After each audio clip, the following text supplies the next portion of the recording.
If you have one of these miniature inflator tools, you can blow this thing up in seconds. You can see it's got all these little compartments. It's got a nice pillow area.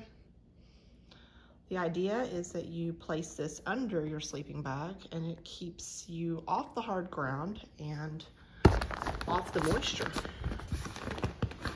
And you can carry it in this tiny little pouch,